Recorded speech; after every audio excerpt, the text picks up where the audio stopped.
Ashley never expected the ghosts of the past to return so quickly and with such brutal force. When Derek was suddenly rushed back to the hospital once more, his body drained, his spirit collapsing, and the sharpness in his eyes now reduced to a faint shadow of what they once were, Ashley felt as if she were being dragged into the abyss of her own torment. The doctors said the incident was the result of relentless work pressure, a slow but merciless accumulation over time. But no matter what they said, Ashley's mind clung to a single thought: this was her fault. She could not shake the feeling that the rift between them, her departure without explanation, had left a hollow in Derek's life, a hollow large enough to swallow his will to survive and the strength he once carried so proudly. Tears she had never allowed herself to shed now streamed in silence, because she knew there was no room left for excuses. Only action. For the first time in months, Ashley turned to Shanice. Not to confess, not to seek advice, but as someone desperately clinging to a last thread of hope. Ashley was not the kind of woman to easily admit her helplessness, yet this time was different. She believed in Shanice's patience and resilience, qualities she herself had never fully possessed. Shanice was not only someone who understood Derek's medical condition but also someone who had witnessed him in his most vulnerable moments. Ashley knew that if anyone could see Derek not as a broken shadow but as a man still worth fighting for, it was Shanice. To Ashley, Shanice was the last bridge between the Derek she saw now and the Derek he once was, the man she had once loved with a pain so deep it left scars. But hope is fragile, and often too weak to withstand harsh reality. The doctors did not offer a simple treatment plan.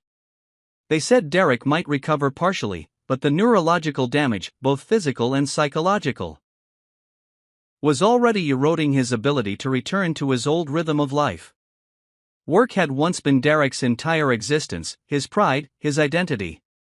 Yet now, even if recovery came, he might never function the same way again. No more reports completed ahead of schedule, no more commanding board meetings where he stood at the center. And if all of that were stripped away, would he still be himself? Or just a hollow shell, slowly withering under the weight of disappointment? Ashley wasn't sure she was truly prepared to face a Derek like this, a man who was no longer her anchor, but someone who needed to be held up. A Derek who no longer met the world with piercing eyes, but avoided every gaze. Perhaps when she said she wanted to care for him, part of her was still trying to atone. But perhaps, deeper still, she had never really stopped loving him.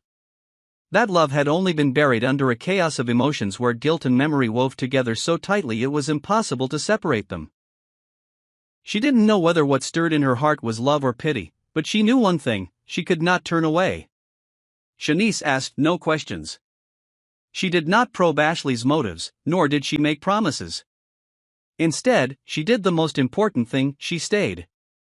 Step by step, she began helping Derek heal, both in body and in mind. She knew Derek was still there, hidden beneath exhaustion and confusion, a fragment of his old self struggling to hold on. Shanice did not ask for miracles. She asked for time, for discipline, and for people willing to fight alongside her, even Ashley. And Ashley, somehow, accepted. Not because of old promises, not because Derek needed her, but because for the first time in months, she realized she, too, needed forgiveness from herself. Yet not everyone understood her decision.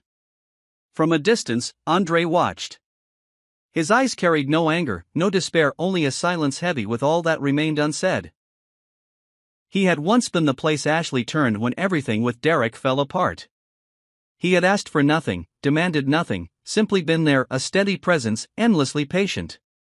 But now, seeing Ashley return to the man who had once wounded her, Andre understood that he was being pushed out of her orbit.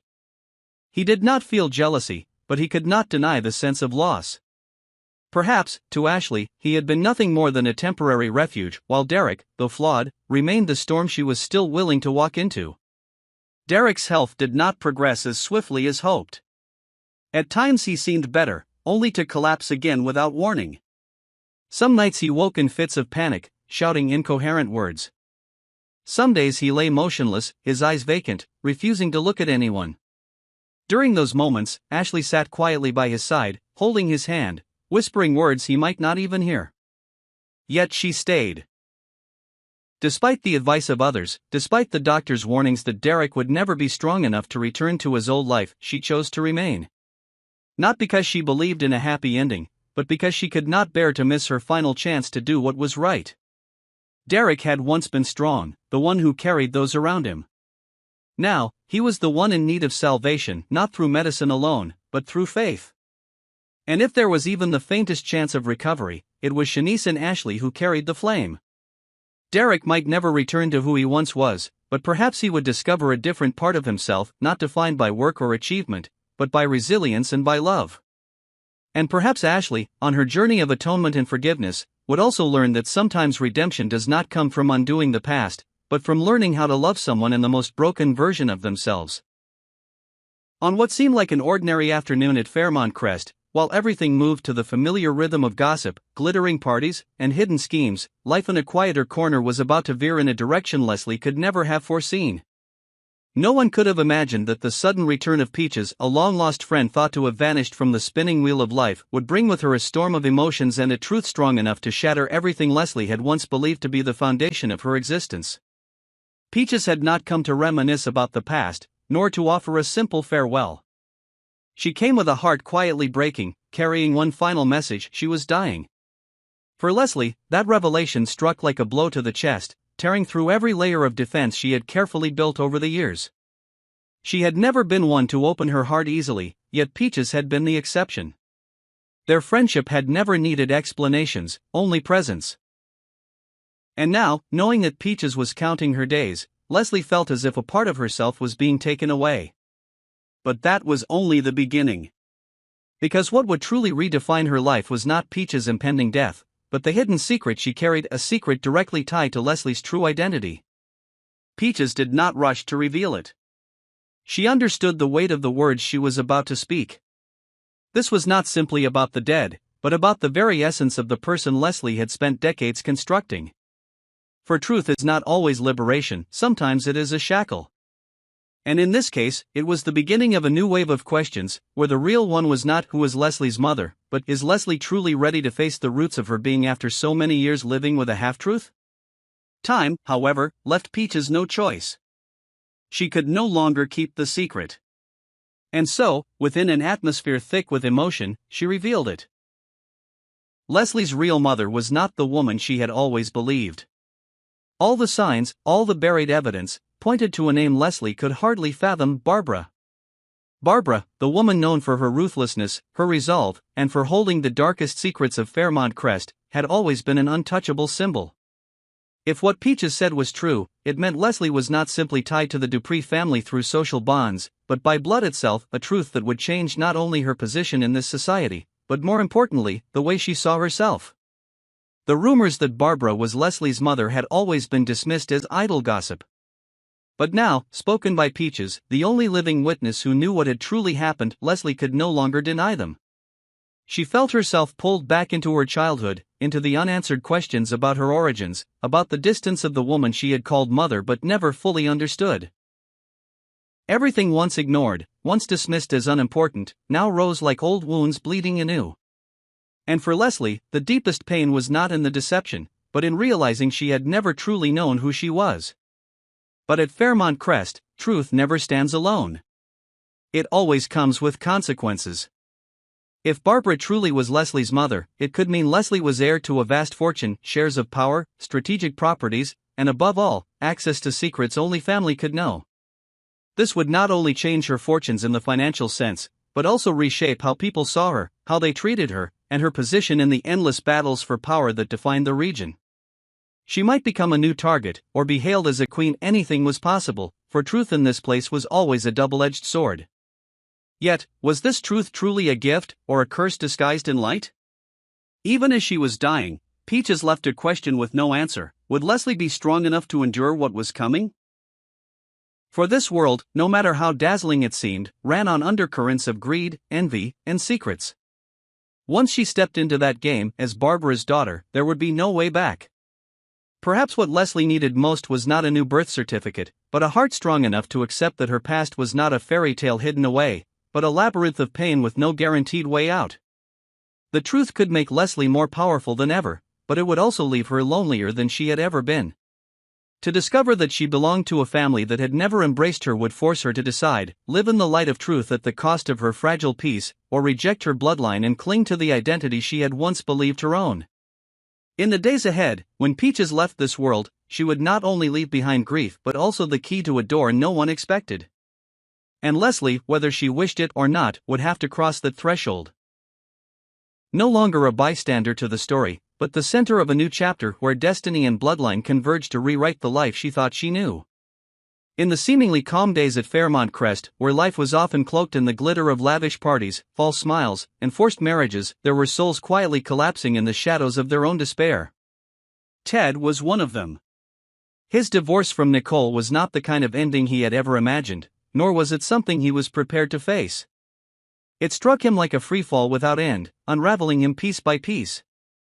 The man who had once stood tall in crowded halls, unflinching under critical eyes, could no longer bear the truth that the love he once thought unshakable had been reduced to nothing but cold, definitive paperwork. Ted was lonely even within the walls of his own home, drifting in a dangerous silence, a void where the mind could collapse with the weight of just one broken memory. It was in that moment Doug appeared. As if he had anticipated Ted's downfall, Doug did not arrive with boisterous energy or pity. He came with calm, and in his gaze was something that made Ted feel truly seen, not as a failure, but as a man who needed saving from himself. Doug did not offer hollow words or the typical advice given to the newly divorced. Instead, he shared his own experiences, his own stumbles, and the hidden corners of pain no one else had witnessed. That shared vulnerability made Ted, for the first time in weeks, feel less alone. He might not yet have the strength to rise, but at least he knew there was someone ready to reach out a hand before he drowned completely. But Doug's visit was not solely about Ted. That was only the surface of a deeper plan, a single link in a carefully constructed chain. After leaving Ted's house, Doug sought out Jacob, a man who was quietly becoming a key figure in the hidden web of alliances forming around Fairmont Crest. Jacob was not someone easily swayed. He had been taught to keep secrets, to trust no one. Yet Doug did not come to persuade, he came to reveal a truth. A fragment of information which, if placed correctly, could alter the entire picture Jacob thought he understood. The information was not easy to swallow. It concerned someone Jacob had once respected and trusted, Joey. For years, Joey's name had been associated with strategic decisions, sometimes ruthless, but always wrapped in the guise of morality. Yet according to Doug, the past was far from clean. There were signs of serious misconduct, of a deception spanning years, and perhaps even a betrayal aimed at Jacob's own father. If true, it meant the very ideals Jacob had built his life upon were nothing more than a carefully maintained lie. Doug did not bring concrete proof, nor did he force Jacob's hand.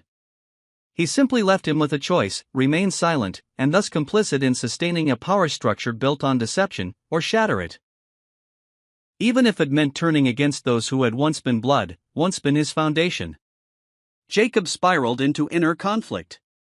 He could no longer stand as a mere observer, for this knowledge, if revealed, would not only destroy Joey's reputation but could unravel the fragile network of secret deals Jacob himself had been cultivating. The larger question lingered: why now? Why had Doug chosen this exact moment, arriving just as Ted crumbled, and then striking at Jacob's deepest loyalties? The answer, if it existed, lay hidden behind Doug's calm mask. Perhaps he sought to fracture a covert alliance in which Jacob was a crucial link. Perhaps he was moving to flip the entire board of power by planting seeds of doubt in the enemy's core. Or perhaps it was simpler still, perhaps Doug had simply seen too much, and silence was no longer an option. If Doug's words about Joey were true, this was not just the story of one man betraying trust. It was the story of power safeguarded by lies, of a younger generation forced to choose between loyalty and truth. And in that story, Jacob was not merely a victim, he was a living witness, a man who could decide the next direction of an underground tide rising within Fairmont Crest. But the most frightening part was not the truth itself, it was the cost of revealing it.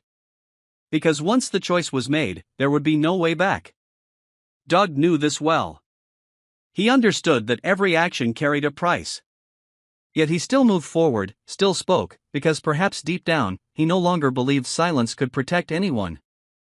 Maybe he had witnessed too much devastation born of handshakes in the dark. And now, he chose action not for profit or ambition, but out of the belief that someone still had the power to change everything. That someone was not Ted. It could be Jacob. And if Jacob found the courage to choose truth, then Fairmont Crest would never be the same again. I believe Beyond the Gates is guiding viewers toward a pivotal turning point, where the destinies of its central characters do not simply shift, they collide, intertwine, and are tested by the very past they cannot escape. For Leslie, Ted, and Derek, each stands at the threshold of profound transformation, and the question is not will change come, but rather, will they be strong enough to embrace it? For Leslie, her fortunes are not just capable of changing, they are almost certain to.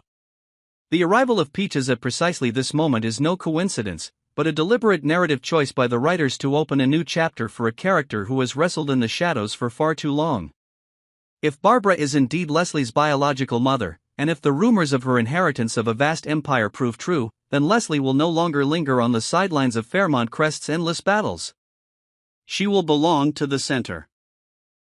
By bloodline, by legacy, and by a strength within herself that is beginning to awaken. Yet wealth and power never come without consequence.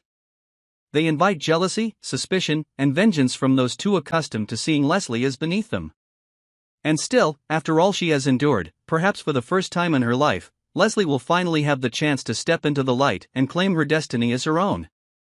For Ted, the divorce from Nicole is not simply the end of a relationship, but the beginning of a journey to redefine himself. Doug's arrival at just the right moment is no accident. Ted is unraveling, but sometimes, in order to be reborn, one must allow themselves to completely collapse. Amid the wreckage of heartbreak, Ted is slowly learning to accept his pain as part of who he is, rather than something to be buried and avoided. Doug's presence is not a temporary salve but a catalyst. One that may teach Ted he is worthy of a new beginning, one not defined by a failed marriage, but by his own resilience in its aftermath. He may never be the man he once was, but he can become something new, stronger, more honest, and more certain of who deserves a place in his life moving forward. For Derek, however, the story is far more complicated. He stands at the edge of life and death, not only physically but psychologically. He has lost the very things that gave him value: his work, his ability, his sense of control. And not everyone returns from such a fall. But Derek has what many do not: he is not alone. Ashley, torn between guilt and love, has chosen to stay. Shanice, without obligation, has chosen to fight at his side. Men like Derek truly fall only when no one believes they are worth saving. In his case, belief still remains. It does not guarantee a miracle, but it is enough to begin a recovery, not to return to what he was, but to discover a new meaning for his life.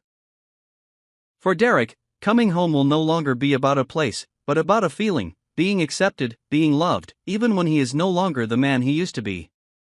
And so, my answer is yes. Leslie may become wealthy, but not only in material terms, in the personal power she has never possessed. Ted may move forward, but into a lonelier, more authentic journey, where he will come to understand his true worth. Derek may return, not to his old office, but to himself, with a new sense of purpose. And all of them, each in their own way, are learning how to rise, not in spite of the past, but because of it. That is the soul of Beyond the Gates, where doors are never closed forever, but wait for the right person to open them once again.